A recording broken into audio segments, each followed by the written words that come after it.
Here are 3 arpeggio patterns that you can use to make chord progressions sound flowing and beautiful. You can apply these patterns to any chord progressions that you want. Here is the first, and this one is ideal if you're just starting out. This is what it sounds like.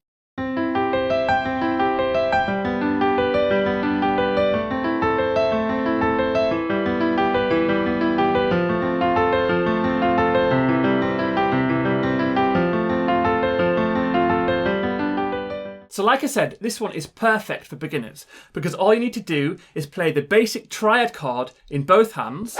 So the first chord is C major, so you play C major in your left and your right, and then you're just going to break it up going from the bottom to the top, so the left to the right, or the first, third, fifth intervals, like that. And then you just repeat that twice through. So you're going like this. Repeat.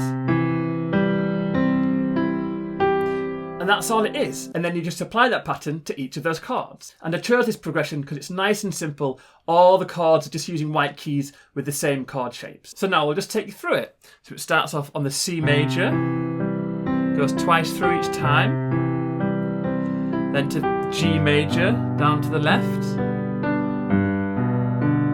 and then A minor, and then E minor, and then F major, and then down to the C below. You can use the sustain pedal if you want. Just break it up between bars. That was the F major there, and then the G.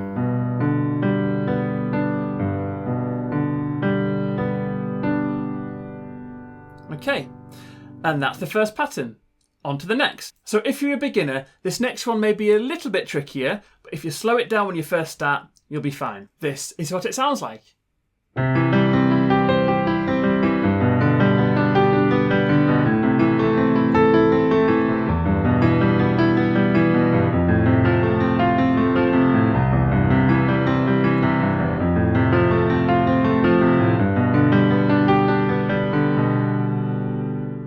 So here is the pattern. The left hand is the same.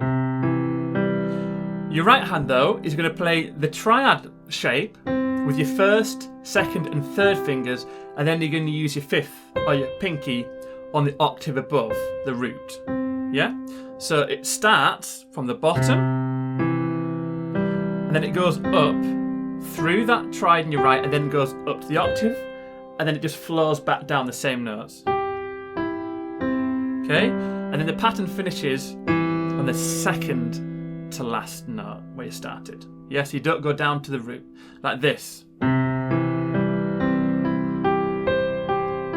Yeah? And if you notice, that is 2 groups of 6. 1, 2, 3, 4, 5, 6. 1, 2, 3, 4, 5, 6. So it's important to not go down to the root, make it sure it's 2 groups of 6. And that is the pattern. And this one has a bit more of a flowing effect because it's flowing up and down. So now we'll just take you through the full progression. Here we go. So on the C major, and then to the G, yeah, and A minor, and E minor. Sounds good, doesn't it?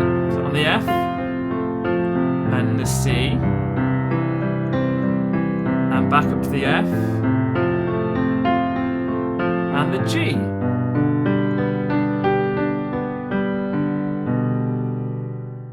Okay, so that is the second arpeggio pattern. And this final one sounds really impressive because the pattern creates a harmony between the 2 hands that flows up and down.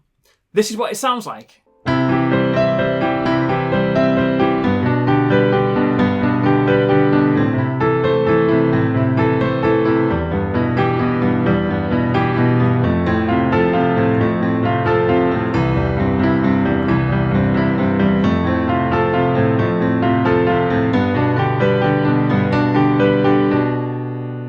It sounds cool, doesn't it? And even though it might sound complicated, if you get familiar with the chord shapes, it's not actually that tricky. And this one's also a really good technical exercise because it'll build up some nice strength and stamina in your fingers whilst you're practicing it. This is how you do it. So the pattern is, in your left hand, you're going to go through a full like octave arpeggio. So the root, third, fifth, octave, and then back down.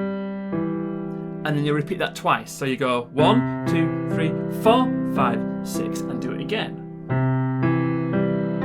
Yeah? Now your right hand, what creates the harmony is you're just starting an arpeggio, but not from the root of the C, but from the third above, from the E on this C chord. Yeah? So you're basically doing like the first inversion of each chord, but adding the third on top. Or you could just skip above on the top there. You may need to do this fingering here first, second, fourth, and fifth, just because of the jump there between the notes. But that's it. The right hand is just starting up a third of the root there. So you're going to go, and it repeats through. Yeah? But then if you put them together, the harmony comes like this. Yeah? Sounds good, doesn't it?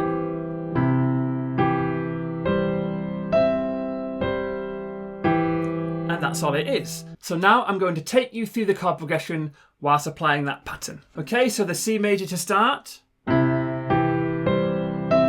you repeat that again. And then down to the G.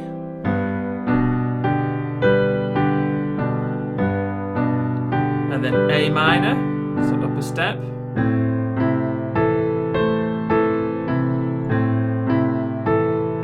And then the E minor.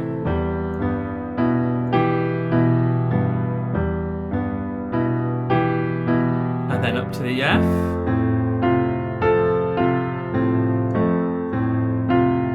And then down to the C major. And back up to the F. Again, I'm using the sustain pedal. And then finish on the G.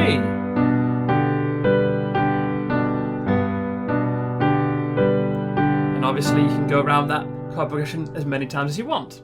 So that one is really nice. It may just take a little bit more time to get used to those different chord shapes in your right, but once you've practiced it slowly, you can gradually speed it up and it'll sound really impressive. Anyway, I really hope you have fun learning those. If you enjoyed it, you may want to watch this video of mine, and I have notated all this for you and put it in a PDF, so I'll leave a link in the description below. That's all for now. I've been Arthur from Bird's Piano Academy, and thanks for watching.